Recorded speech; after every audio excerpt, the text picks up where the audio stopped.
tal? ¿Cómo les va? Hoy en Perfiles con el doctor Jorge Barraguirre, abogado, docente, profesor de la Facultad de Ciencias Jurídicas, ex fiscal de Estado, especialista en arbitraje internacional, participó de la defensa argentina ante el CIADI con la demanda de varias empresas, bueno, jurista reconocido en nuestra provincia y el país. ¿Qué tal? ¿Cómo le va? Buenas noches, Guillermo, ¿cómo le va?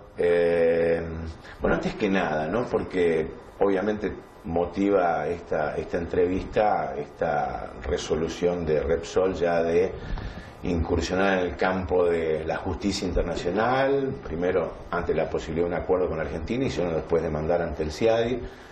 En la reciente gira, el propio gobernador de la provincia, Antonio Bonfatti, habló de seguridad jurídica demandada de los países de Emiratos Árabes cuando, bueno, se va a buscar inversiones en el extranjero.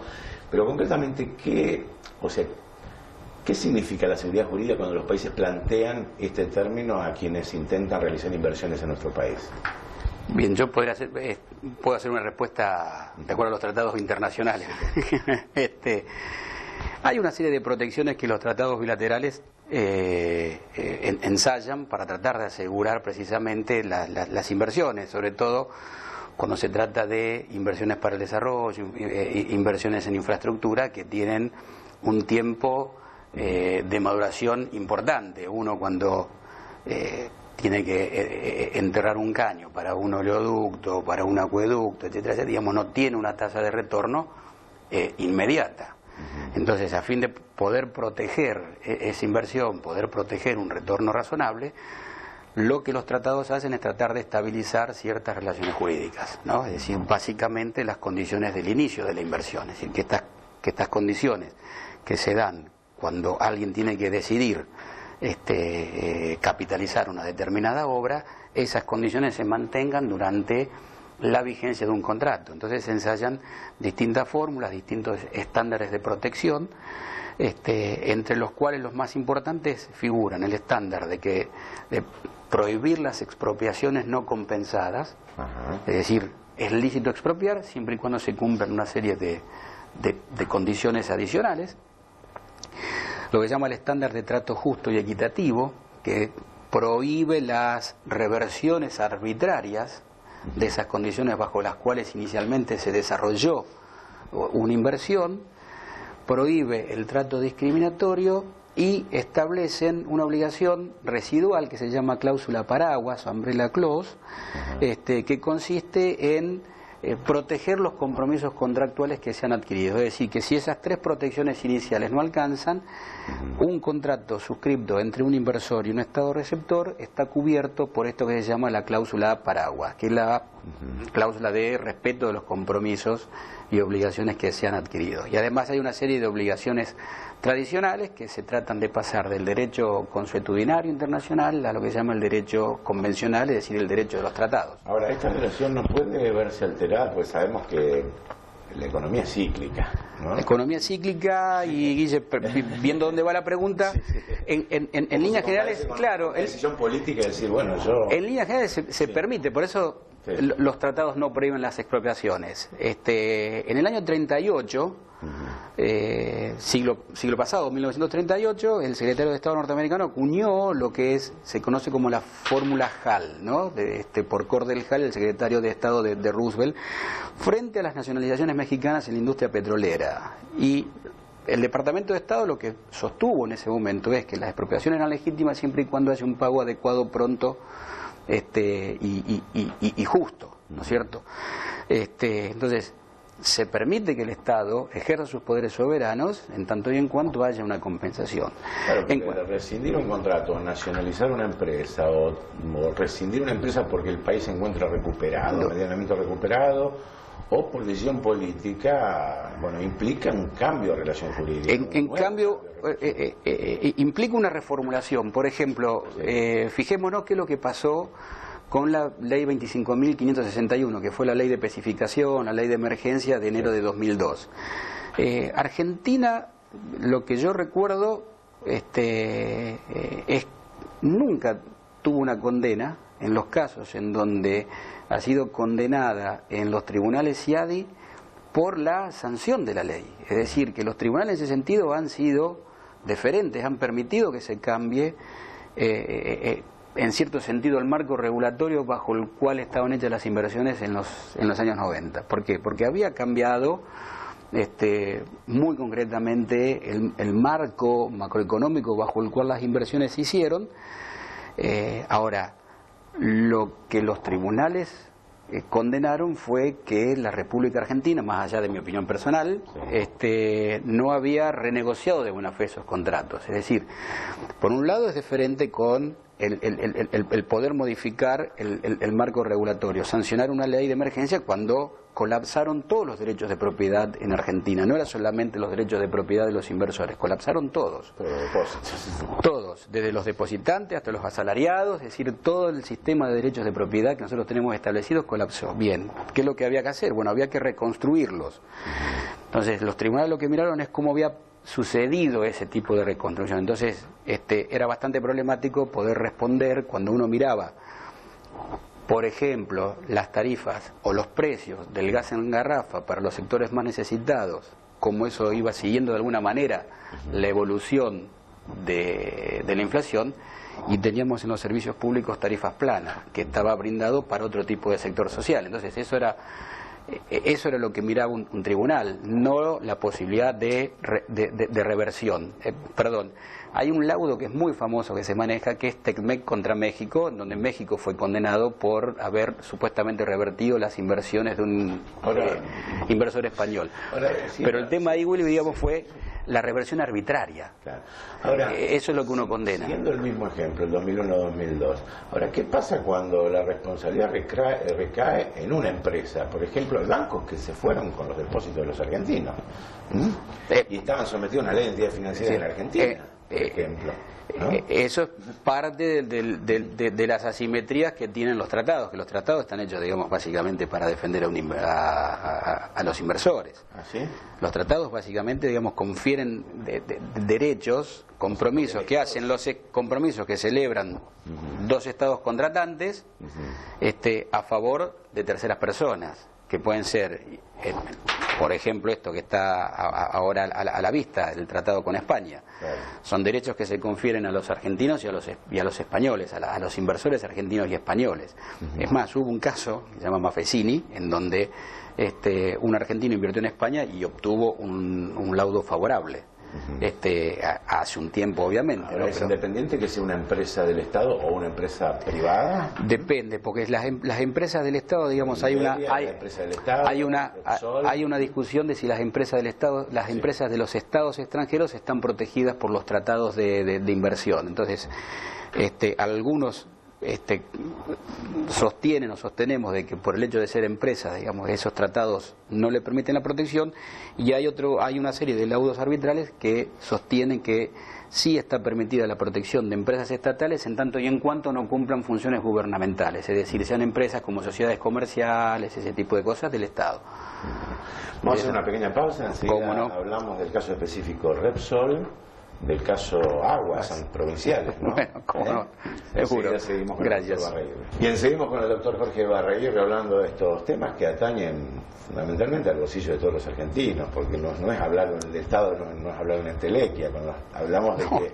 En algún momento, alguna sentencia, algún lado habrá que cumplirlo. Bueno, digamos, ahí comienzan a formarse, digamos, una conciencia crítica, por ejemplo, los intelectuales, unos académicos de Oñati, que comienzan ya a generarse una masa crítica para rechazar estos tratados bilaterales, pero en tanto y en cuanto uno no los rechace, uno tiene que cumplir, es la palabra empeñada. Cuando en los diarios leemos que Repsol inicia una demanda contra la Argentina y pide 10.000 millones de dólares, esa plata va a salir del bolsillo de todos. Seguramente. ¿No? Ahora, ¿qué pasa cuando el gobierno argentino dice, bueno, pero Repsol no ha cumplido? Bien, yo lo que he afirmado públicamente, inclusive estoy escribiendo un artículo y lo estoy circulando un poco por el ambiente académico, como uno siempre suele hacerlo, para ver en dónde se puede equivocar, dónde ha puesto mal el tono o un acento. Yo he sostenido públicamente que en principio la ley de expropiación está en conformidad con el derecho internacional, es decir, acá hay que mirar básicamente el artículo 5 con el Tratado de España, que se refiere a nacionalizaciones y otras medidas equivalentes, y allí se establecen, o allí hay dos normas, uno con respecto a la autorización y a las condiciones bajo las cuales se puede expropiar, y otra norma contenida o referida al tipo de indemnización. Uno puede expropiar siempre y cuando se cumplan una serie de condiciones que debe ser no discriminatoria, interés público y bajo el debido proceso legal, ¿no es cierto? Y la indemnización tiene que ser pronta o sin demora, adecuada y convertible. Esas son las 6 características que debería cumplir una norma en cuanto a la declaración de utilidad pública y en cuanto a la indemnización. Y después tenemos un sistema de solución de controversias para este tipo de medidas en el artículo 10º, que creo que juega, es relevante no solamente en cuanto a norma de tipo procesal, sino en cuanto a norma de tipo sustancial. Es decir, si uno no brinda, si un Estado, cualquiera sea, no brinda una negociación de buena fe durante el periodo que tiene, obviamente que va a tener un problema bajo el tratado, ¿no? Y es lo que ha hecho ahora Repsol. Es decir, Repsol lo que ha hecho ahora es abrir ese proceso de negociación de buena fe que dura 6 meses. Ahora, si el procedimiento es conforme legal, conforme a derecho, para decirlo, más allá de discutir tal vez el monto de la indemnización o discutir quién ha tenido razón, pero formalmente ha cumplido con los requisitos. Yo formalmente, digamos, no lo veo, porque claro, digamos, o sea, la indemnización, pues, hay una declaración de interés público. Sí. Aparentemente dirigida contra el grupo de control, con lo cual uno puede decir que ahí no hay una discriminación porque es contra quien toma en definitiva, el que tiene el peso en las asambleas para decir qué es lo que se hace, por ejemplo, con las utilidades o con las inversiones, y al mismo tiempo bajo el debido proceso legal. Por otro lado, la indemnización no tiene que ser previa bajo el tratado, que es una discusión que se ha dado. Tiene que ser sin demora. Bien, habrá que ver, ya esto es una cuestión que excede la ley, ya habrá que analizar si el Tribunal de Tasaciones establece, ¿no es cierto?, una evaluación sin demora y el Ejecutivo acata la decisión del Tribunal de Tasaciones de la Nación. Adecuada, habrá que ver cómo se fija, habrá que seguir viendo a ver cómo se fija esa indemnización, y en última instancia que tiene que ser en moneda convertible. No va a poder haber una restricción de tipo cambiaria para poder girar esas compensaciones. De represalias en cuanto a la balanza comercial, son medidas de tipo político. Entonces. Ellas son medidas de tipo político en tanto y en cuanto se refieren a medidas que consisten o que deberían consistir más en la pérdida de ciertos beneficios que en otro tipo de cuestiones, porque si no estaríamos ya en un problema de ilegalidad de los estados en contra de los estados que tomen estas medidas contra la República Argentina, en tanto y en cuanto no son las condiciones que el derecho internacional exige para la represalia. Claro. Puede ser de la Unión Europea. Exactamente, son medidas de tipo comerciales que tienen que estar dentro del marco del derecho internacional. En tanto y en cuanto excedan el marco y se constituyen una represalia, digamos, ahí ya va a haber un problema mucho más serio, porque va a ser no de Estado inversor, sino de Estado a Estado. Ahora, ¿cómo suena esta decisión del gobierno argentino en los antecedentes para inversiones extranjeras? Porque lo mismo ha hecho Evo Morales en Bolivia. Es decir, ¿cómo está mirado esto en cuanto como antecedente? Mire, eso uno no tiene experiencia no solamente eso, sino digamos como hombre de negocio, pero la industria petrolera, es decir, si esto se lleva, ¿no es cierto?, a toda una serie de sectores adicionales, obviamente que va a tener un impacto distinto a si esto se concentra en el sector hidrocarburífero, ¿no? El sector hidrocarburífero es el sector donde más litigios internacionales ha generado. Entonces bueno, la historia argentina demuestra claro, de fundilla esta parte, digamos, cómo se han ido modificando y nunca y fíjese que a pesar, digamos, de esos vaivenes, es decir, la industria argentina petrolera o el sector hidrocarburífero llegó a, digamos, la meta del autoabastecimiento y llegó a exportar. Y el inicio de toda una serie de doctrinas de derecho internacional constitucional se han afirmado a partir de nacionalizaciones o de vastas nacionalizaciones en el sector de hidrocarburos, tanto en América Latina como en Medio Oriente. El tema de aguas provinciales, ¿cómo ha quedado el tema? Sabemos que hay un litigio también con la Nacional. El tema de aguas está siempre bajo la conducción, ¿no es cierto?, de la Procuración del Tesoro de la Nación, porque en principio, ¿no es cierto?, el responsable de esto es la República Argentina, el Estado Nacional en ese sentido. Lo que nosotros hicimos en los últimos 4 años fue, de alguna manera,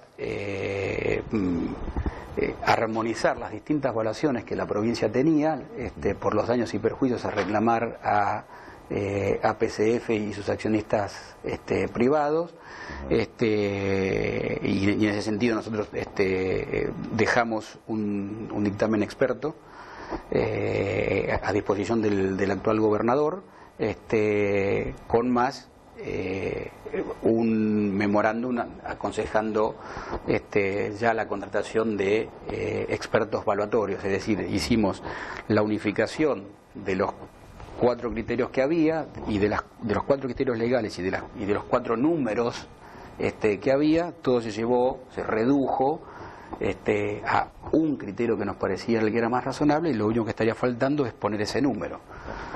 Yo lo aprovecho por una cuestión interna, doméstica, ¿no? Ya ha pasado la... Perdón, eso al margen de que hubo también otras cuestiones que se estuvieron litigando, como por ejemplo las declaratorias de pobreza, donde en principio la provincia está ganando, digamos. Hubo un intento de Aguas Provinciales de Santa Fe de ser declarada pobre para litigar, y el juez de la 11ª nominación, después de 2 años de litigio, rechazó la demanda de APCF. Bueno, la cuestión interna, se vincula con un hecho que conmovió a Santa Fe, la fuga de un violador, o presunto violador acusado de violación de una dependencia policial. Hoy en día, ¿cuál es la tendencia moderna? ¿El Estado es responsable por la negligencia o la corrupción de sus funcionarios? Eso tengo que responder como ex fiscal. Exactamente. Hoy en día, ¿cuál es el criterio que se toma frente al daño que puede producir un empleado público? No, bueno, eso yo creo que está, no es cierto, Willy, desde la sanción del Código Civil, el famoso artículo 1112, que es la responsabilidad por falta de servicio, al margen después de que se fueron incorporando a partir de la reforma del 68, otros tipos de criterios de responsabilidad objetiva, y bueno, entonces también el Estado a veces es demandado por el 1113, desde siempre el Estado responde por las fallas de sus funcionarios, en el sentido de no solamente de sus funcionarios como nosotros los tomamos hoy, funcionarios como un empleado público de alta jerarquía, un funcionario político, sino también Ahora, no es lo mismo un accidente que pueda tener un patrullero que un hecho de corrupción policial. No, lo que hay, o lo que debería haber, a mi modo de ver, es una combinación del artículo 1112 del Código Civil con el artículo 43 del Código Civil. Es decir, porque cuando uno responsabiliza a una persona jurídica por la actuación de sus funcionarios, los funcionarios mínimamente deberían actuar bajo color de derecho, es decir, bajo su competencia, por lo menos bajo un color de que actuaron bajo su competencia, y no cuando directamente hay una connivencia, digamos, o hay un delito doloso, digamos, que es decir, una cuestión es una negligencia y otra cosa es un dolo, una intención de producir un daño. Chaca Ferreira, un feroz criminal que tuvo la provincia de Santa Fe, donde se fugó caminando de la cárcel. Bueno, eso tuvimos que pagarlo. Sí. Pero digo, porque esto abre pero creo que un abanico de responsabilidad con el tema de inundaciones. Creo que todo lo que dice es correcto, razonable, y creo que, digamos, en algún momento debería plantearse, y sobre todo a la luz de un fallo Barreto, debería plantearse la discusión ya de una ley provincial. Usted sabe que con el caso Barreto la Corte en el 2005-2006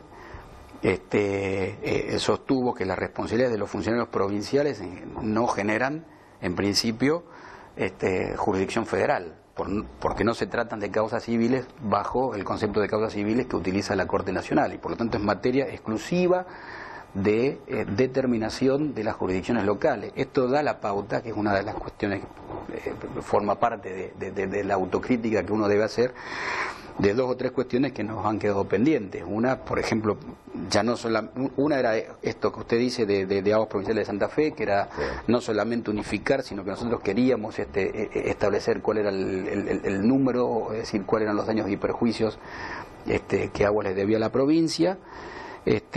Otra cuestión era el tema de tratar de llegar a una conciliación en el tema de inundación, que hicimos también una serie de recomendaciones de cómo esto podía ser seguido, y entre las cuestiones de propuestas de reforma administrativa, culminamos con una discusión pública de modificación del decreto de actuaciones administrativas, el 10.204, que lo dejamos para que el gobernador lo evalúe, un trabajo, un procedimiento participativo muy interesante, porque intervino el colegio de abogados, intervinieron las facultades, intervino público en general, y el otro tema es el de la responsabilidad civil. La responsabilidad civil es un tema que hay que discutirla, bajo qué condiciones un Estado responde por sus funcionarios. Por ejemplo, una de las cuestiones que uno debe analizar es si uno va a un seguro. Sí, pero por ejemplo los patrulleros no tienen seguros. Bueno, pero uno debería avanzar en ese tema, porque está la provincia autoasegurada, que es una discusión que se dio también, digamos, en materia de responsabilidad laboral, digamos, siempre se ha dado el tema de la cuestión del autoseguro en la provincia. Eso debería ser una cuestión que habría ejemplo, si mal no recuerdo, hace muy poquitos días la Municipalidad de Rosario fue condenada por un juicio de mala praxis de un médico en el hospital. Sí. Y bueno, por eso estoy planteando a veces sistemas de responsabilidad civil que de alguna manera tracen un límite. Hasta acá responde el Estado, y desde ese lugar responde ya el propio funcionario. Sí, pero no es una cuestión que tenga que responder la comunidad, porque cuando responde el Estado responde la comunidad. Entonces el tema es cómo usted distribuye los costos, es decir, hasta dónde responde por un accidente la comunidad, y hasta dónde por ese accidente responde el propio funcionario que daña. Entonces un criterio es que nosotros decimos, bueno, cuando hay una negligencia puede responder la comunidad, pero cuando hay una intención de dolo no puede responder la comunidad. Ahora, esto desde el punto de vista del pagador, también está desde el punto de vista de la víctima, que es, digamos, lo que incorpora todo el derecho civil. Y dice, no, mire, digamos, las víctimas en la República Argentina, por una interpretación que se hace de la Constitución, con la cual yo no estoy de acuerdo, se parte del punto de vista de la reparación integral. Digamos, la Constitución no habla de la reparación integral de la víctima. Esto es una construcción dogmática. Mencionado el caso de un chico en Rosario acusado de violación, preso durante casi 2 años, no tenía nada que ver con el hecho. También fue demandado del Estado. También es demandado del Estado, pues en este caso por error judicial. Por un error judicial. Bueno, muchas gracias por haber estado. Muy amable. Gracias. Muy amable, gracias. Hasta luego.